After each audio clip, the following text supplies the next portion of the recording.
Say his name and he appears. You already know where I'm going with this. TNA World Heavyweight Champion Joe Hendry appeared at WrestleMania 41, Night 2, in a quick yet entertaining match against Randy Orton, who was left without an opponent after Kevin Owens got injured. It wasn't a particularly competitive match. After all, it was kind of thrown together at the last minute, more or less. And, it's not like the outcome was ever going to be in any doubt.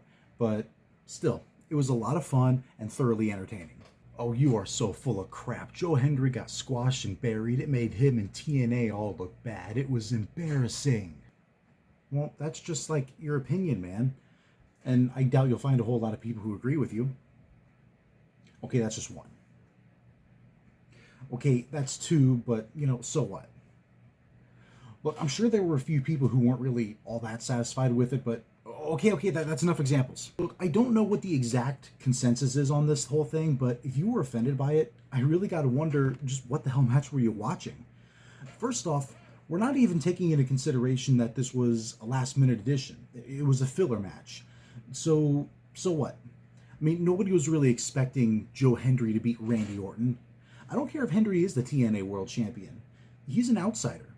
This is WWE's biggest event, their biggest moneymaker, their flagship pay-per-view for the last 4 decades, and you're mad that an outsider didn't go over against one of their top guys? You're mad that a guy who doesn't even work for the WWE lost to a 14-time world champion, 2-time Royal Rumble winner, for sure future Hall of Famer, one of the faces of the company for the last 20 years, damn near? That makes you mad? It's not so much that he lost, it was the way that he lost. It was over in 3 minutes. It was a squash. Well, first off, it was never meant to be taken that seriously. Yeah, it was only 3 minutes and 10 seconds, but if it were a squash, it would have been probably less than a minute, okay? And Joe wouldn't have gotten in nearly as much offense in as he did. Orton probably would have just RKO'd him right then and there and pinned him. I mean, look, at the first ever WrestleMania, SD Jones lost to King Kong Bundy in 9 seconds. That was a squash.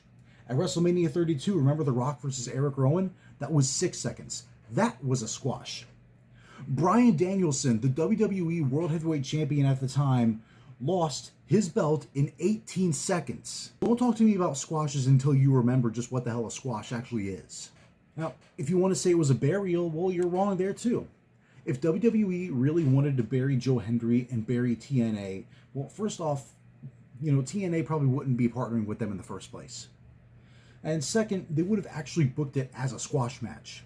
Like I said before, this wasn't exactly a big back and forth deal, but Hendry got in much more offense in this match than if it were actually a squash match. WWE needed a replacement for Kevin Owens on very short notice for a guy who's working his milestone 20th WrestleMania and probably about to be the #1 contender for the WWE title. Who else could they have booked and gotten even close to a believable good match? Meanwhile, Joe Hendry got a lot of exposure on the biggest possible stage, got a lot of eyes on him, and they just had a lot of fun doing it. I mean, Orton himself said how fun it was, not to mention guys like John Cena and CM Punk, they liked it too. Now, if you want to play mental gymnastics and try to justify why this was nothing more than an attempt to bury TNA, well, fine, play mental gymnastics. But remember, TNA agreed to the partnership. They didn't have to do a talent exchange. They didn't have to bring their guys onto WWE TV and, vice versa. If they really thought they were just going to get buried, they wouldn't have agreed to the partnership. Or at least not until they got terms that were more favorable. And I know that not every TNA fan is happy with this working agreement that TNA has with WWE. But like it or not, we're getting it. It doesn't take a whole bunch of marks on Twitter and Reddit bitching about it to make changes, okay? TNA knows what they're doing.